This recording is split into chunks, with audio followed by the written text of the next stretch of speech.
मैं media dictionary के श्री अंकित तिवारी को आभार प्रकट करता हूं कि उन्होंने राष्ट्रीय स्वयंसेवक संघ के शताब्दी वर्ष के शुभ अवसर पर संघ संबंधी कुछ जानकारी मुझे प्रेषित करने के लिए आग्रह किया हुआ है। आरएसएस पर बहुत आरोप लगता है कि आरएसएस व्यवहार में मुस्लिम तुष्टीकरण, धर्मांतरण, गोहत्या, राम मंदिर, कॉमन सिविल कोड, ठोस धार्मिक मुद्दों पर सक्रिय रहता है, जिससे कि सांप्रदायिक तनाव समाज में उत्पन्न होने की आशंका रहती है।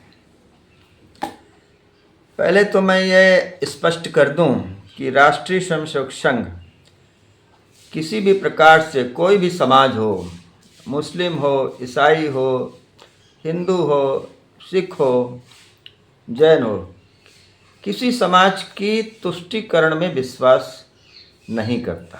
प्रारंभ से ही राष्ट्रीय स्वयंसेवक संघ इस बारे में स्पष्ट है। दूसरा, धर्मांतरण। राष्ट्रीय स्वयंसेवक संघ ये मानता है कि जोर जबरदस्ती के आधार पर, लालच के आधार पर, गलत प्रलोभन के आधार पर अगर कोई धर्मावलंबी दूसरे धर्म में उसको धर्मांतरित करना चाहता है तो ये सर्वथा गलत है। और सामान्यतया इतिहास में ये देखा गया कि इस प्रकार हिंदुस्तान या किसी दूसरे देशों में जो इस प्रकार के धर्मांतरण हुए, वो वास्तव में अंत में उनकी परिणति राजनैतिक परिवर्तन के रूप में होती है। इसलिए राष्ट्रीय स्वयंसेवक संघ कहता है कि किसी भी प्रकार के जबरदस्ती से, भय दिखा करके या गलत प्रलोभन दिखा करके धर्मांतरण ना किया जाए। अगर ऐसा होता है तो राष्ट्रीय स्वयंसेवक संघ अपनी शक्ति के प्रयोग से उसके विरोध में जरूर काम करता है। इस प्रकार का जब धर्मांतरण देश में चलता है जिसकी परिणति राजनैतिक होती है, इसका हम विरोध करते हैं। राष्ट्रीय स्वयंसेवक संघ भी इसका पूरी तरीके से विरोध करता है, इसके पक्ष में कभी नहीं रहा प्रारंभ से और ना रहेगा, क्योंकि ये अपने राष्ट्र के लिए उचित नहीं है।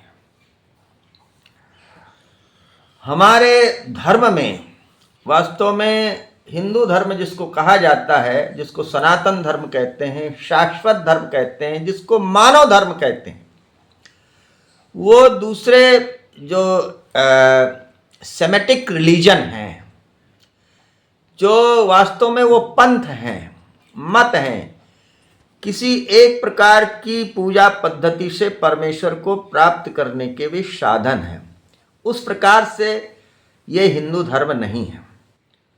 हिंदू धर्म नाम से जो धर्म ज़्यादातर विकसित हुआ हिंदुस्तान के अंदर, हिंदुस्तान के बाहर भी दूसरे देशों में विकसित हुआ, वो वास्तव में सबके लिए लागू होता है।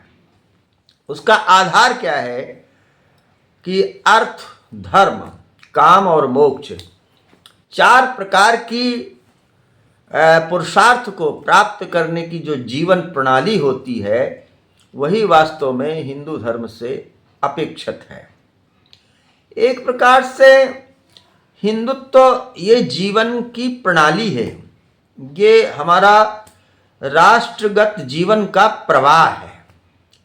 इसको उस प्रकार से, और सेमेटिक रिलीजन जैसे कहते हैं कि जैसे सिख है, जैन है, अनेक प्रकार के संप्रदाय हैं जिनको कहते हैं, वो वास्तव में धर्म की संज्ञा में नहीं आते, धर्म के अंतर्गत आते हैं, लेकिन विशेष प्रकार की पूजा पद्धति, उपासना पद्धति, ये वास्तव में हिंदू धर्म में किसी भी प्रकार की पूजा पद्धति मान्य है।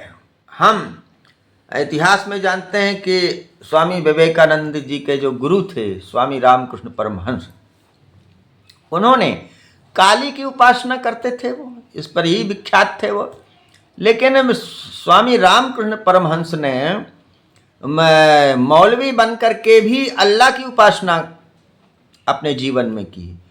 उन्होंने ईसाई बन करके और क्राइस्ट की उपासना की, ईसा मसीह की भी उपासना की, और ऐसे 2-3 शाक्त बन करके शैव और उसकी संप्रदाय की उपासना की। ऐसे 4-5 जो विश्वगत और अपने भारतगत ऐसे संप्रदाय थे, उनकी उपासना करके अंत में उन्होंने निष्कर्ष के तौर पर दिया था कि जितने मत उतने पथ। ये आपस में इनमें विरोधाभास नहीं है, विरोधाभास राजनीतिक उद्देश्य से किया जाता है। और हिंदुत्व के अंदर, हिंदू धर्म के अंदर ये सारे मत, सारे संप्रदाय, सारे पंथ इसमें समाहित हो जाते हैं, क्योंकि हमारे यहाँ पर इस प्रकार की छूट है। हिंदुत्व के अंदर, हिंदू धर्म के अंदर नास्तिक भी मान्य है और आस्तिक भी मान्य है, दोनों प्रकार से मान्य है।